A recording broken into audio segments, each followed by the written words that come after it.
Olá, bem-vindos a essa aula que vai tratar de exemplos sobre dependência linear e base. Na verdade, nós aqui iremos mencionar muito pouca coisa sobre isso, apenas uns complementos sobre a aula passada.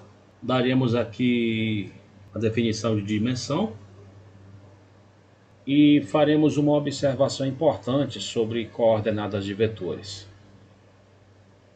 Por falar em coordenadas, é importante nos lembrarmos que quando estávamos falando desde o ensino fundamental em coordenadas cartesianas no plano, na verdade, nós estávamos simplesmente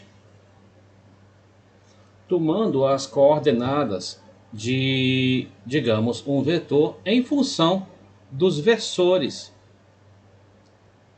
I e J.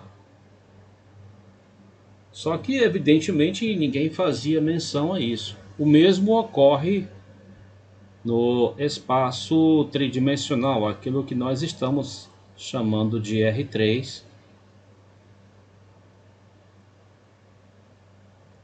E no momento em que estamos localizando um ponto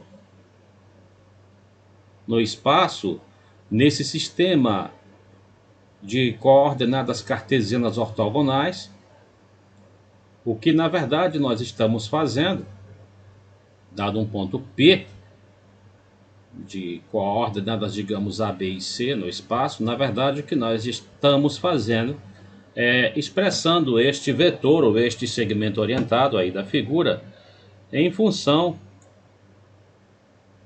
dos versores I, J e K. Em outras palavras, o que estávamos fornecendo eram as coordenadas deste vetor, representado por este segmento orientado, em termos desta base IJK. Não era nada mais do que isso que estávamos fazendo. Apenas para lembrar, o plano ou o espaço dos vetores com duas coordenadas é denotado por R2, e o espaço dos vetores com três coordenadas nós podemos aqui denotar por R3, são espaços que nós chamamos de espaços euclidianos, os espaços onde nós calculamos as distâncias daquela forma convencional, usando o teorema de Pitágoras, por exemplo,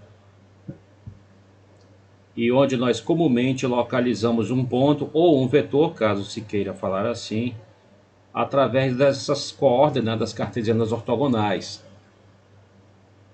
Nós dizemos que a dimensão do plano euclidiano, ou desse espaço euclidiano aqui, R2, é 2, porque é simplesmente a quantidade de vetores Li que formam uma base para esse espaço. Esse espaço aqui, ele precisa de dois vetores Li para gerá-lo. E este espaço aqui, nós dizemos que a dimensão dele é 3, porque ele precisa de 3 vetores Li para gerá-lo. Lembrem-se, qualquer subconjunto Li de um espaço que o gera é chamado de base.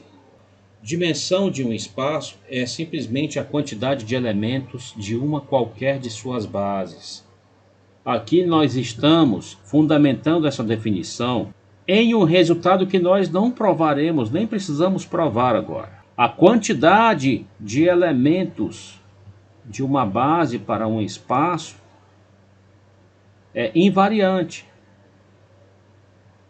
o que significa que todas as bases que eu puder arranjar, digamos, para este espaço aqui,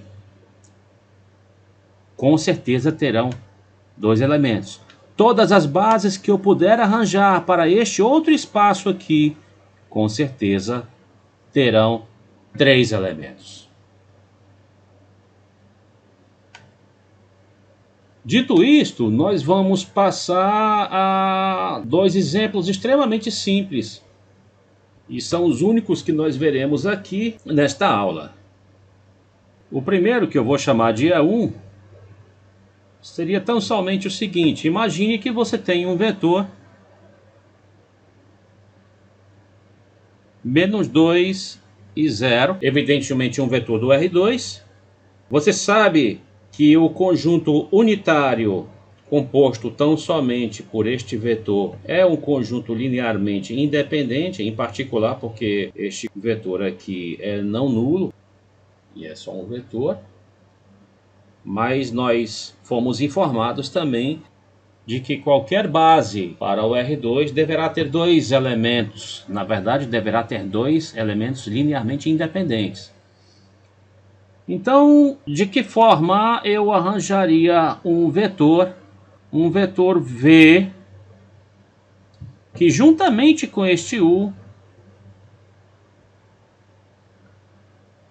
formasse uma base para R2?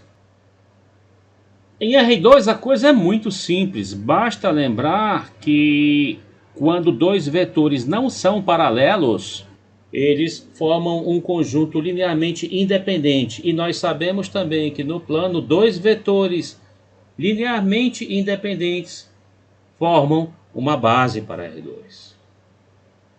Basta, portanto, que nós consigamos um vetor V não nulo e que atenda à única exigência de não ser paralelo ao vetor U. Esquematicamente, poderíamos, por exemplo, observar que o vetor U é um vetor na direção do eixo das abscissas e em sentido contrário ao sentido de crescimento. E poderíamos, por exemplo, pegar o vetor V como na direção dos eixos das ordenadas. O vetor V eu poderia escolher, por exemplo, qualquer vetor que tivesse este formato com 0 aqui e o número não nulo na outra entrada. Por exemplo, 3. Esses vetores evidentemente terão direções diferentes. Então esses dois vetores aqui formam de fato uma base para o R2. Vamos pegar um vetor agora do espaço e vamos aqui partir dele para encontrar uma base para o R3 neste caso. Esquematicamente nós teríamos aqui o seguinte: este vetor aqui, menos 1, 2 e 0, seria algo assim: o x é menos 1, o y é 2 e o z é 0, seria algo aqui no plano x e y. Falando a grosso modo, diríamos, por exemplo, que esse vetor aí estaria livre de altura. Vamos começar a montar um sistema linearmente independente, o VW. Para começar, é claro que nós não podemos pegar como próximo vetor um vetor paralelo ao vetor U, porque imediatamente o conjunto composto por esses dois já seria linearmente dependente. Dois vetores paralelos já formariam um conjunto linearmente dependente. Eu posso escolher, por exemplo, qualquer vetor do plano XY que não seja paralelo a este vetor U. Eu vou escolher, por exemplo, o vetor que eu vou chamar de V, 0, 3 e 0. Ele tem uma direção diferente deste outro, porque o vetor V está ao longo do eixo Y, tem a direção do eixo Y, enquanto o vetor U é um misto dessas direções entre eixo Y e eixo X. Portanto, o vetor V e o vetor U têm direções diferentes. Vamos colocá-lo aqui.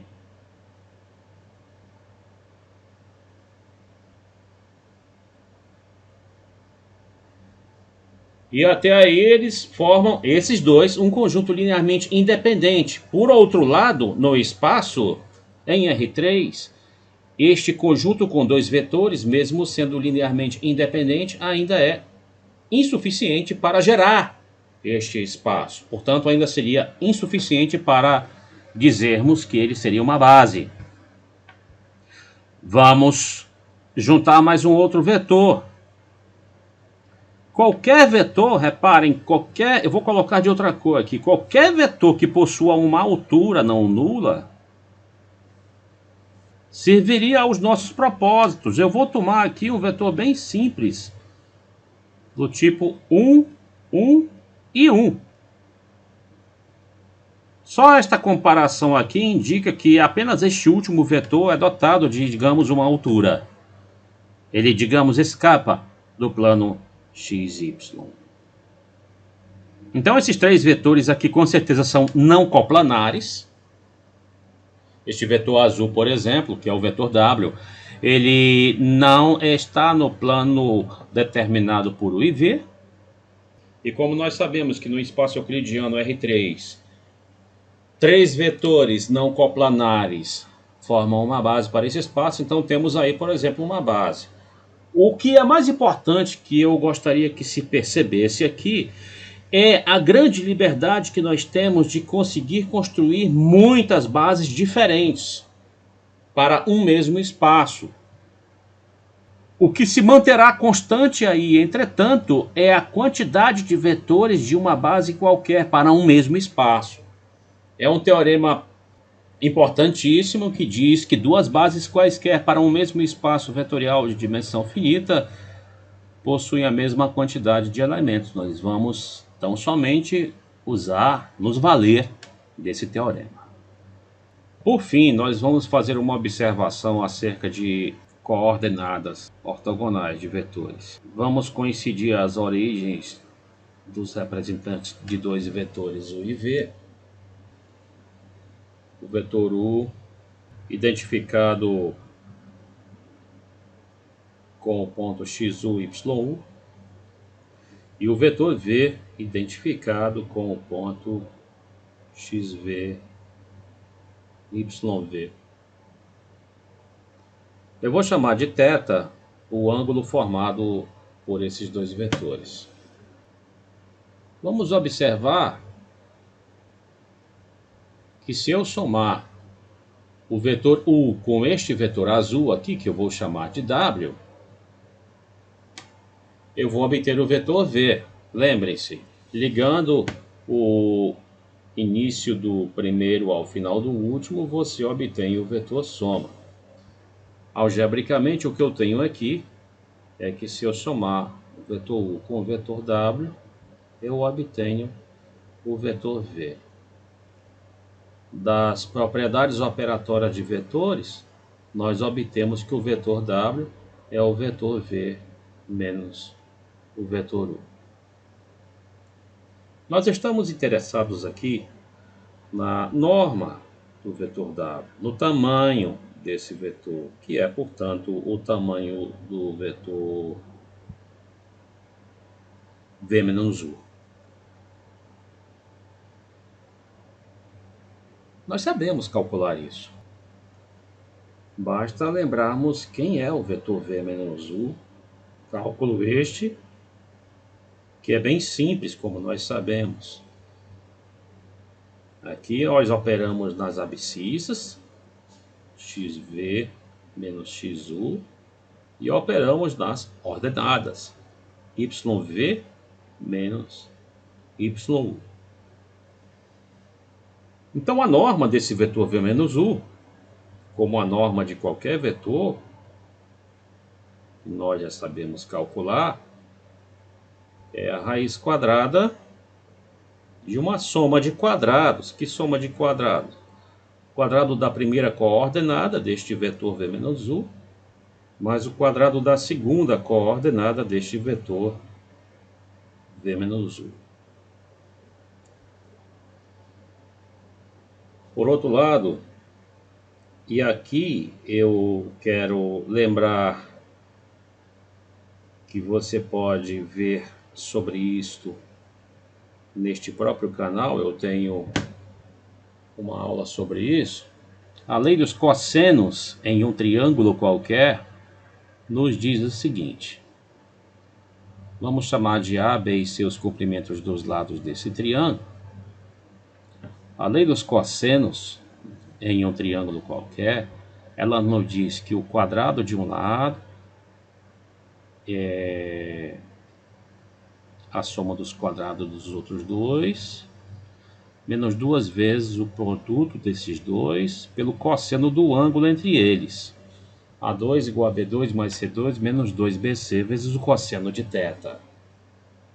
Por que eu estou mencionando isso? Porque neste caso aqui, este A, ele nos parece aqui servir como tamanho deste vetor W, como a norma do W. Esse vai ser nosso A. O nosso B vai ser a norma do U. E o C vai ser a norma do V. Quem é a norma do vetor U, por falar nisso? A norma do vetor U, simplesmente, de acordo com a fórmula que nós obtivemos, é a raiz de xu quadrado mais YU quadrado. E a norma do vetor V é a raiz de xv quadrado mais YV quadrado. De posse disso, vamos reescrever a lei dos cossenos com esta notação vetorial. Quem é o A? Eu repito, o A é a norma do W, que já está aqui. O B é a norma do U e o C é a norma do V. Nós teríamos aqui A ao quadrado igual B ao quadrado mais C ao quadrado menos 2 vezes B vezes C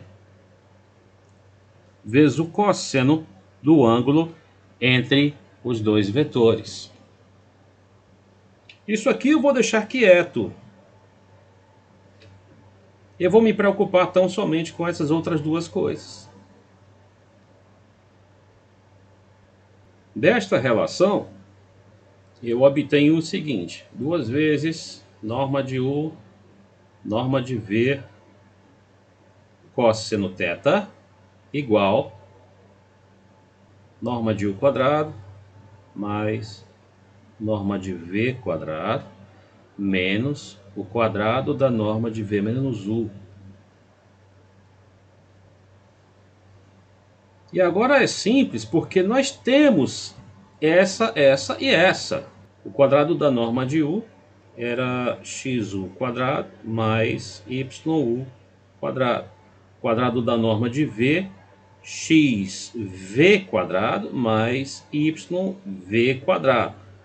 O quadrado desta norma aqui é isto que está dentro desta raiz. Então nós temos menos xv menos xu quadrado. Cuidado com o sinal de menos, que também virá para cá, como nós sabemos, né? YV menos YU quadrado. Então, repetindo, esta coisa aqui, esta quantidade,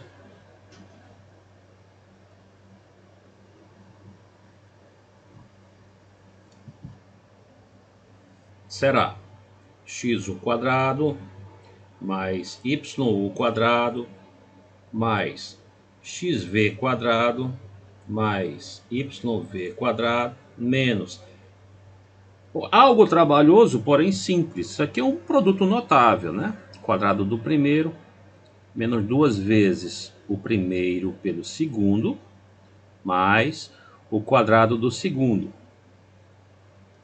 Mesma coisa aqui, esta aqui que eu vou desenvolver, YV quadrado menos 2 vezes YV YU mais YU quadrado.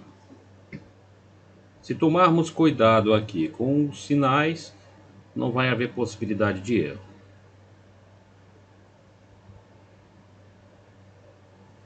Então isso aqui nos fornecerá o seguinte: nós estamos calculando esta quantidade aqui, 2 vezes a norma do U, norma do V, vezes o cosseno do ângulo θ. Lembrem-se, θ é o ângulo observado entre os vetores U e V. Desenvolvendo isso, que nós temos xu quadrado mais YU quadrado mais XV quadrado mais YV quadrado. Agora é só tomarmos cuidado com os sinais. Nós teremos menos XV quadrado mais, menos com menos, né? 2 vezes XU XV, aí menos XU quadrado. Falta esse, menos YV quadrado mais 2YV YU, aí menos YU quadrado. Isso está muito grande, mas a vantagem aqui é que vai ficar bem pequeno. Vejam, por exemplo, XU quadrado e menos XU quadrado, a soma desses dá zero. YU quadrado e menos YU quadrado, a soma desses dá zero. XV quadrado e menos XV quadrado, a soma desses dá zero. YV quadrado e menos YV quadrado, a soma desses dá zero. O que foi que sobrou então? Sobrou o seguinte: no membro esquerdo, evidentemente, nós tínhamos 2 vezes norma de U, norma de V, cosseno de θ, igual. Aqui acabamos ficando apenas com 2 vezes XU XV, mais 2 vezes YV YU ou YU YV, que pode ser posto, por exemplo, em evidência, né? Esse 2 aqui ele pode ser posto em evidência. Nós teríamos então XU XV mais YU YV. Vejam o que foi que nós obtivemos com esta igualdade aqui. 2 vezes norma de U, norma de V, cosseno de θ, igual 2 vezes XU XV mais YU YV. O que nós conseguimos aqui, e era este o nosso objetivo no momento, é obter uma expressão para esta coisa aqui em função das coordenadas de U e V, dos vetores U e V. Em suma, quando o vetor U de coordenadas XU, YU e o vetor V de coordenadas XV, YV são fornecidos, então esta quantidade aqui, que por hora não receberá um nome, mas depois nós daremos o nome a ela poderá ser expressa através das coordenadas desses dois vetores desta forma: o produto das duas primeiras coordenadas mais o produto das duas últimas. Ok? Eu adianto que este resultado aqui, ele vale para 3 dimensões também. Se U e V são dados em 3 dimensões, por exemplo, XU, YU, ZU, e o V, XV, YV e ZV, esta fórmula se estende também. Esta quantidade seria expressa por XU, XV mais YU, YV mais ZU, ZV. E isto é provado de maneira idêntica ao que fizemos aqui.